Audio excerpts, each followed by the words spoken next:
Sud Radio Média, les invités du jour. Elle tend pas la main, c'est ma tchétché. On casse tout le club, c'est ma tchèque. On est bel et grosso, on m'a tchétché. Voilà.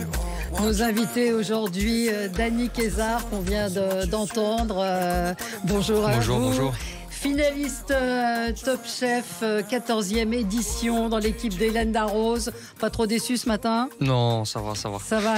Et puis le grand gagnant, c'est Hugo Rouy-Boulet. Bonjour. Oui. Vous avez la pêche et le sourire, bravo à vous. Hein. Ouais, Finaliste et de l'équipe de Philippe Etchebest, et c'est vous qui avez remporté cette 14e. Grand gagnant. Alors, ça vous fait. Qu'est-ce qui s'est passé hier soir à la fin de l'émission? Ah ben là c'était parce la que ça a été enregistré, mais vous aviez gardé le secret auprès de tous vos c'était enregistré. Bah après l'émission, c'est vrai qu'on a quand même fait la bringue. Hein. On a fêté ça comme il faut. Même Dany était là et tout. Il y avait toutes nos familles aussi qui étaient venues pour l'occasion, tous nos proches. Nos chefs aussi, donc moi il y avait Laurent Petit, il y avait Michel Roth aussi, donc c'était une grosse fête pour faire ça, quoi. Et quand vous voyez sur les réseaux sociaux que Dany est une star des réseaux sociaux, c'est la star, lui. Qu'il est adoré, aimé, et autres, que les gens sont tristes, qu'il ait perdu, qu'ils se demandent mais pourquoi il a été faire cette sauce en couleur. Est-ce que vous, ça va? Vous auriez aimé aussi avoir ce succès sur les réseaux sociaux? Ça vous fait quoi de voir moi aussi, je suis content de ce que j'ai. Je pense qu'il faut toujours être content de ce qu'on est. Même si vous faites moins le buzz. Ouais, mais c'est pas grave. Chacun est comme il est. Il a plus de notoriété sur les réseaux. C'est comme ça. C'est pas. Mais vous avez gagné. J'ai pas de complexe d'infériorité par rapport à ça. Donc il y a pas de problème. À la chanson, il y a pas de problème. Un mot, Dany. Effectivement, Gilles vient de le dire. Ça, c'est votre sauce qui a pas changé de couleur. C'était un gros risque. Ouais. Bah c'était une prise de risque. Après, je voulais rester dans ma cuisine. Je voulais pas faire du banquet, je suis resté dans ma cuisine et j'ai pris des risques. Après voilà, c'est comme tout, ça marche pas. Là ça a pas marché et c'est vrai qu'on pense beaucoup gastronomie, mais c'est différent quand on fait du banquet. Il y avait une action à faire en salle avec un parfum et c'était compliqué, j'aurais dû faire plus simple. Ouais, vous n'avez pas écouté Hélène Darroze? Non, j'ai pas écouté la chef. Vous n'avez pas écouté la chef. Je précise que vous avez été seconde cuisine au restaurant Le Clos d'Essence à Annecy. Et puis, non, ça c'est vous, pardon. Ça, c'est moi. C'est Hugo, j'inverse. Pas de problème. Vous c'est différent. Vous avez une carrière un peu différente. Ouais. Moi, je suis passé chef du coup du restaurant Le Béview, une étoile Michelin sur un Gomillot à Genève, en Suisse. Ouais. Et vous une seule étoile, deux étoiles? Une étoile. Une étoile et vous 3 étoiles. Hein. Hugo, moi je voudrais que vous me racontiez comment vous en êtes venu à la cuisine, comment rappeler un petit peu pour nos auditeurs. Il y a ma mère qui cuisine énormément chez moi, qui cuisine toujours, ma grand-mère aussi. Donc c'est vrai, j'ai toujours été baigné dans ça, cuisiner avec elle, toujours des bons produits, etc. Et c'est vrai que moi après, donc je cuisinais tout le temps à la maison. Puis après c'était un peu une évidence. J'ai fait des stages dans des restaurants, donc ça m'a plu automatiquement. J'ai suivi du coup la voie professionnelle, bac pro, BTS en alternance. Et après de filer en aiguille, et puis je suis arrivé à en faire. C'est ma passion, donc en faire mon métier tout le temps. Donc. Et vous, Dany, la cuisine vous a sauvé? Ouais, c'est raccourci ça. Ouais. C'est raccourci, mais oui. M6 on a fait des tonnes sur votre rire, mais en fait, ils ont eu raison. Vous avez vraiment ce rire-là. Ah oui, je suis resté moi-même. Hein. J'ai pas changé. Mais racontez-nous, vous, comment ça a commencé. Comment ça a commencé? Je pense ça a commencé très très jeune. Je savais même pas. Avec mon grand-père qui, c'était plutôt côté sucré. Et puis après, c'est venu petit à petit. J'aimais bien faire plaisir à mes parents. Je voyais que ça les rendait fiers quand je faisais des plats. Et du coup, c'est venu petit à petit. Et opportunité par opportunité, j'ai fini dans des palaces parisiens et super content. Comment vous faites pour être mince tous les deux? C'est fini les chefs bedonnants? On en reparlera dans une dizaine d'années. Dans une dizaine d'années. Là, on profite de notre jeune âge. Mais c'est vrai qu'on court pas mal, on galope pas mal, donc on mouille la veste. Donc je pense que c'est ça. Vous mouillez la veste. Qu'est-ce qui vous a décidé l'un et l'autre à participer à Top Chef? Moi, pourquoi j'ai fait Top Chef?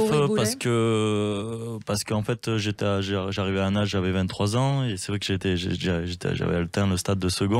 Et c'est vrai que je voulais encore un nouveau challenge dans ma vie, puis pour me confronter aux autres.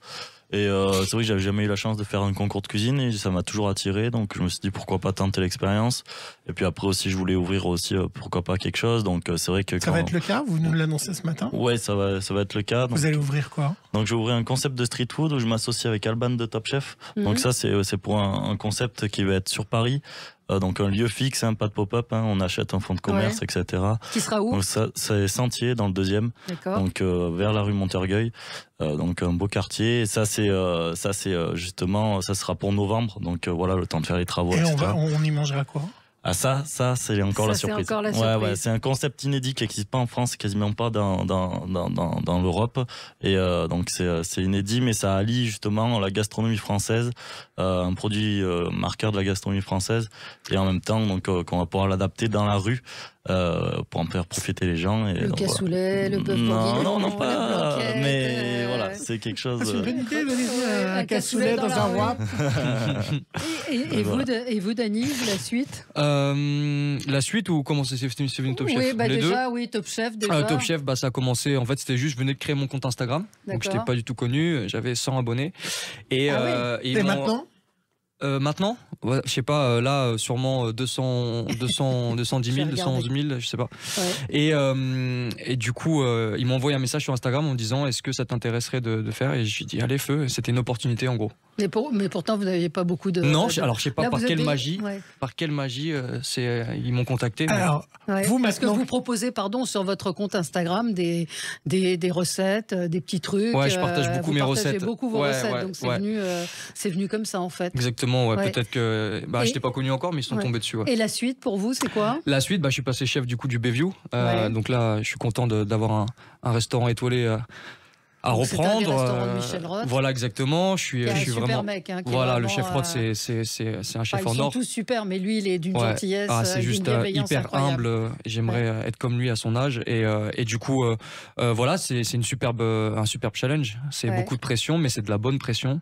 Et d'autant plus maintenant qu'on est médiatique, il y a beaucoup de gens qui viennent. On est attendu au tournant, mais en tout cas, pour l'instant, tout le monde se régale. Il y a eu un effet Top Chef déjà, l'un et l'autre, tout au long de la diffusion. Là, clairement, là, nous, on est plein en tout cas pour 3 mois. Vous avez des demandes d'amour? On vous envoie des culottes, des courriers? Pas des culottes, mais c'est vrai qu'on n'a pas à se plaindre avec les femmes, on va dire. Qu'est-ce que vous avez eu, vous? Non, mais c'est vrai que c'est la médiatisation, c'est énorme en termes de. On vous a dragué? Oui, ça, oui. Voilà. Allez, dis-nous tout, Hugo. Crash là. Non, mais c'est vrai que en termes de, c'est un coup de projecteur, c'est énorme comme coup de projecteur. Comment vous avez composé votre dernier menu, en particulier votre plat qui était le menu de finale? Oui, de la finale. Ça, en fait, faut savoir que ça, c'est un truc qu'on sait pas trop, mais nous, avec Dany, on l'a su le vendredi, donc qu'il fallait créer un menu pour la finale. Pour le lundi, donc fallait concevoir le menu, faire les tests, faire les fiches techniques et faire toutes les commandes pour le lundi. Donc on a 3 jours pour faire tout de A à Z. Donc c'est vrai qu'après, ça c'est le menu, je l'ai conçu dans le train en fait, de retour Paris-Annecy. Et d'ailleurs, on était partis sur les mêmes produits. Oui. Et notre premier menu a été annulé. Oui. Pourquoi? Parce que trop semblable. Sur du homard. On était partis tous les deux sans le sens, bien sûr, sans se le dire. Qu'on était partis tous les deux sur du homard. Et ils savaient pas trop comment nous le dire, mais en fait, ils nous ont dit c'est compliqué. Et du coup, tout ce qu'on avait réfléchi, notre premier menu, on n'a pas pu le faire parce qu'on était partis sur le même produit. Donc voilà. C'est des petits off. Et donc vous vouliez faire quoi avec votre homard? Je voulais en fait faire un menu de la tête à la queue et en fait travailler le homard en entrée, en plat et en dessert. Même en dessert, travailler le homard avec du chocolat, etc. Vous auriez fait quoi? Justement, en fait, j'aurais travaillé de la tête à la queue et en fait, on aurait trouvé en fait la queue à l'inverse dans le dessert. Et j'aurais travaillé à l'avant plutôt en soupe, etc. Je me serais éclaté. Vous allez le faire, vous allez le homard plutôt en plat, moi justement sur le plat, et donc grillé au barbecue, etc. avec une sauce. J'avais l'idée, une bonne idée. Qu'est-ce qui vous a surpris? Vous connaissiez l'émission. Qu'est-ce que vous avez découvert en la tournant et en étant à l'intérieur? Le truc qui vous a le plus marqué? Surpris. Moi je pense que c'est le monde qui bosse dessus en fait. Il faut savoir qu'il y a à peu près 80 personnes qui bossent sur le plateau et tout ça, c'est toutes les caméras.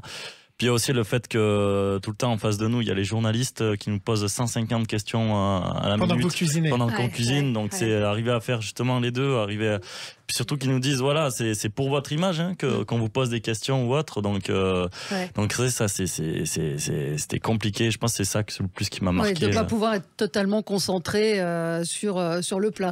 Et vous, Dany?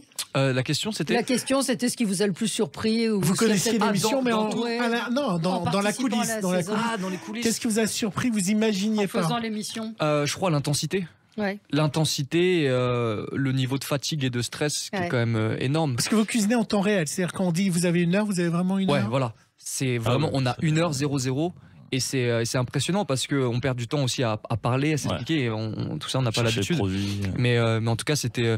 Je pense que c'est juste magique. C'est juste magique et il faut le vivre pour se rendre compte de l'intensité et de la difficulté du truc aussi. Et de la réalité de ce concours. Est-ce que vous avez l'air d'être assez copains? Il y a une vraie complicité qui se crée entre vous. Entre nous, entre tous les candidats aussi. On s'entend tous bien. Après, c'est vrai qu'on a des affinités plus avec certains. Il faut savoir que nous, moi avec Dany, on a fait les sélections ensemble de Top Chef, donc en juin. On est arrivé chacun de son côté. On s'est découvert. C'est vrai qu'on s'est vite entendu parce qu'il était d'Annecy, il était de Genève et moi d'Annecy, donc c'est vrai qu'on n'est pas très loin. On n'est pas très loin. Donc, monter un restaurant ensemble, c'est possible?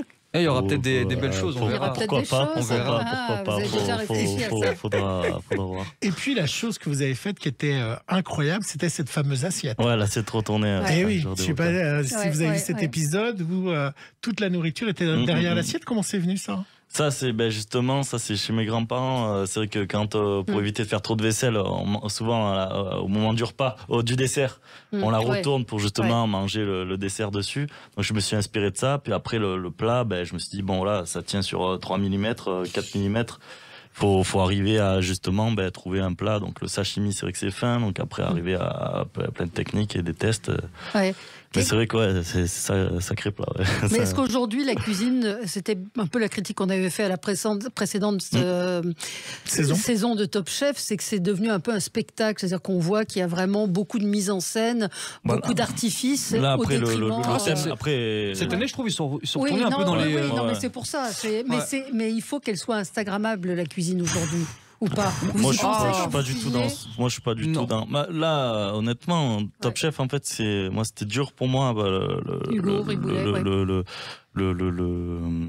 la chose, parce que en fait on pense différemment que dans un restaurant 3 étoiles. Là on doit penser au visuel avant de penser au plat réellement, parce qu'on sait ce qui parle. Les gens, les spectateurs, ils regardent, ils mangent avec les yeux, donc faut un peu penser quand même au visuel. Et c'est vrai que moi j'ai pas l'habitude de ça. Généralement j'assemble tous les goûts, etc. Et puis après vient le visuel au moment de ça. Donc c'est vrai que ça c'est inverser un peu le propos. Et puis après ça dépend des thèmes aussi. C'est des thèmes qu'on nous impose. Exemple révolution et dégustation. C'est vrai qu'il faut quand même que ça en jette. Le trompe-l'œil aussi. Mais je trouve que cette année quand même on est revenu quand même à une cuisine assez accessible, assez quand même. Il y avait beaucoup de street food au début. Franchement, j'ai l'impression que on est revenu à la cuisine de goût, un peu des fondamentaux. De la cuisine française. Donc non, cette année, je trouve que c'est cool. Est-ce que vous avez été contactés tous les deux par des publicitaires? Ah oui, bien sûr. Alors, quelle publicité on vous a proposé et que vous avez refusé? On peut le dire, oui, beaucoup. Alors vous, on vous a proposé quoi? Non mais dites-moi. Qu'est-ce qu'on vous a proposé? Je vous lâcherai pas. Donc, je ne vais pas vous dire si, mais 25 produit. Marques. Non mais un produit. Un produit. Pour des poêles, des robots. Ah oui, pour énormément de choses. Et vous? Moi, pas des masses, mais après des choses pour du vin, du champagne. C'est incroyable cette émission. Est-ce qu'il y a des produits que vous ne travaillerez jamais, que vous n'aimez pas? Bon après c'est vrai que nous on est dans la gastronomie, donc c'est vrai que les produits, des fois il y a certains produits un peu industriels qu'on n'a pas trop envie de travailler. Non, mais je parlais, est-ce qu'il y a l'ananas? Je sais qu'il y a des chefs, par exemple Hélène Darroze, elle n'aime pas le céleri. Sur un produit non, moi j'ai du mal avec les anchois, c'est juste ça. Moi, j'aime pas le fromage, moi. Moi, j'aime pas le fromage. Ouais, mais bon, après, il y a certains fromages que j'aime pas. J'aime pas le fromage, la mozzarella, le parmesan, le reblochon, la raclette et tout ça. Ça, j'aime. Donc, ça, c'est pas du fromage. C'est pas du fromage. Mais tout ce qui est chèvre, roquefort, tout ça, oula, non. Et c'est le comble pour un ardéchois, c'est faire des choix d'origine. Je suis déçu, là. Et c'est vrai que j'aime pas le fromage. Donc, on va avoir une reprise dans la presse. Le gagnant de Hugo Riboulet. Déteste le fromage. Denis Kézard déçu par Hugo Riboulet. On va voir ça. Il n'aime pas le roquefort. Écoutez, c'était un plaisir de vous recevoir. Juste avant, Valérie, on va se quitter un peu. Ce sera quoi votre prochain tube? Vous pouvez nous rapper en direct un truc? Rapper en direct un truc? Allez, un petit truc très court. Allez, c'est le moment de faire le show. 500 CR, ça sent bon par ici. Secret mon barrio, cartouche dans le barillet. RSB, Kishta à la mano, gasolina dans le S3. Ou para Sud Radio, hasta luego. Bravo. Bravo. Merci à vous, bravo Hugo Riboulet, donc grand gagnant de cette 14e édition de Top Chef. Et puis Denis Kézard. Il faut qu'on vienne. Pour rester connecté. On va aller manger une fondue avec Hugo. Merci à vous. Dans un instant, c'est Jean-Jacques Bourdin. Merci.